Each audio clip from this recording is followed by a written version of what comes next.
कायनात तमाम वसी है। सदिन का इंसान इन के एक्सप्लोर करने की कोशिश करे रहियो आहे, पर हू कुछ ही सैकड़ो एक्सप्लोर करे सकियो आहे। पूरी कायनात अञा भी इंसान लाइ राज आहे, जीअं तबाह थींदड़ वॾा सितारा, सुपर मैसिव ब्लैक होल्स ऐं मैसिव फोर्सिस। इन सब जे बारे में असांखे शायद पोएं 100 साल में ही ख़बर पई आहे। ऐं कायनात जे राज़नि खे पढ़ण लाइ अॼु बि असां हाईटेक टेलीस्कोप जो इस्तेमालु कंदा आहियूं, पर पोइ बि अॼु ॾींहं ताईं कायनात जो साइज़ ऐं हुन जी उमिरि ऐं हुन जी फोर्सिस सम्झ खां ॿाहिरि आहिनि। ऐं इहा टेलीस्कोप ई आहे जेका इन पहलुअनि जो पर्दोफाश करे रही आहे। साइंसदान जेतिरो जल्दी थी सघे स्पेस जे बारे में नयूं नयूं शयूं खोजे रहिया आहिनि। अहिड़ी तरह वक़्त सिर दूरबीनी जो साइज़ ऐं उन जो कम बि बदिलजंदो रहियो आहे। इहो सिलसिलो शुरू थियो साल 1608 खां, जॾहिं जर्मन साइंटिस्ट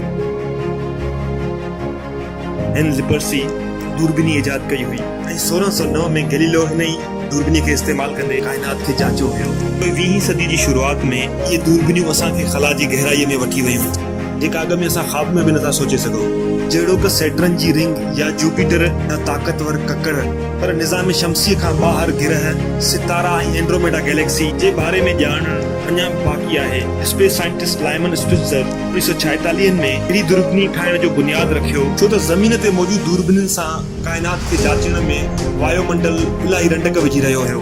पर जेकॾहिं ख़ला में ई का टेलीस्कोप फिट करे छॾिजे त इहो मसइलो वॾी आसानीअ सां सॉल्व थी सघे थो। ऐं साइंसदान मुताबिक़ ख़ला में मोकिलींदड़ इन दूरबीनीअ खे जी शुरूआत थी 1970 वारे ॾहाके, जंहिंजो नालो एडविन हबल जे नाले ते रखियो वियो आहे। एडविन हबल ई पहिरियों दफ़ो नोटिस कयो हुयो त कायनात फैलिजी रही आहे।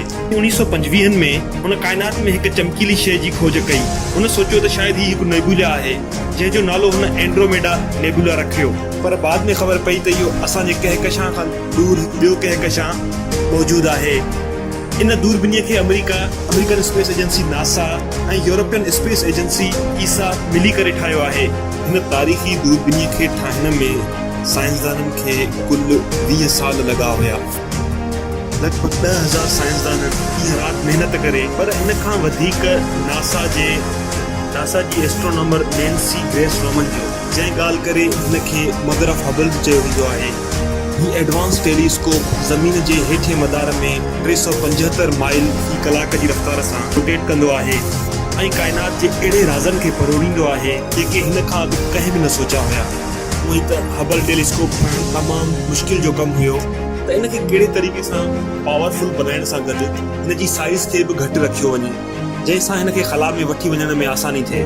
हबल में 2 मिरर ऐं 2 स्पेक्ट्रोग्राफ आहिनि जेके सितारनि मां ईंदड़ रोशनीअ खे कैप्चर कंदा आहिनि। हिन जे प्राइमरी मिरर जो बेस 2.4 मीटर वज़न 828 किलो आहे। ॿिए मिरर जो बेस 0.3 मीटर ऐं वज़न 12 किलो आहे।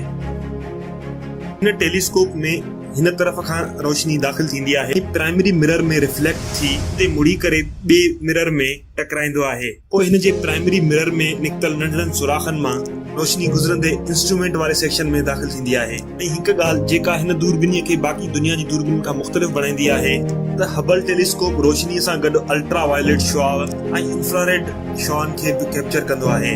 हे एतिरो पावरफुल आहे जंहिंखे मां तव्हांखे हिकु मिसाल सां सम्झायां थो।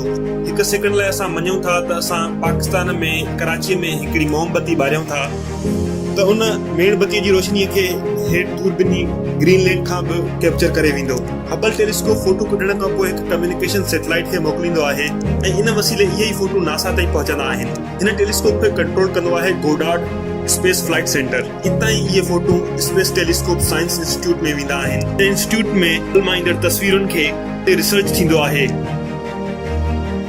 अॻे वारे ॾहाके में हिन खे इंस्टॉल करण खां पोइ साइंसदाननि नोटिस कयो त हिन जे प्राइमरी लेंस में का ख़राबी अची वई आहे, जंहिं करे हे पंहिंजी पूरी ताक़त या एफिशिएंसी सां कमु न करे रहियो आहे।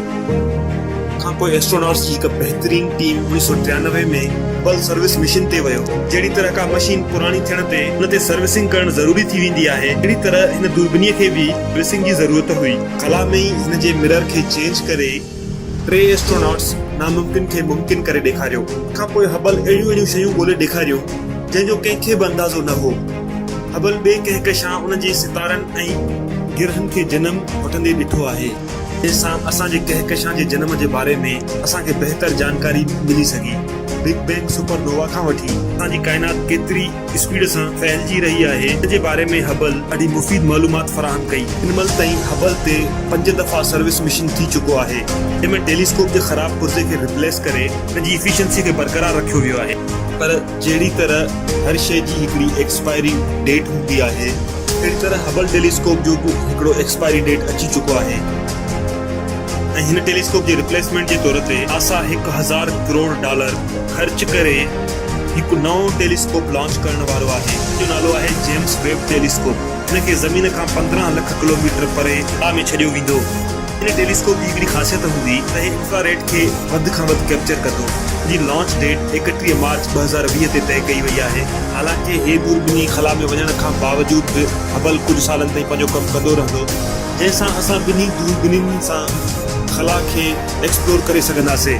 अगरि तव्हांखे जेम्स वेब टेलीस्कोप जे बारे में ॼाणणो आहे त हेठि कमेंट कजो ऐं अगरि हीउ वीडियो तव्हांखे सुठो लॻो त हिन वीडियो खे लाइक ऐं पंहिंजे दोस्तनि सां शेयर करणु न विसारींदा। वॾी महिरबानी।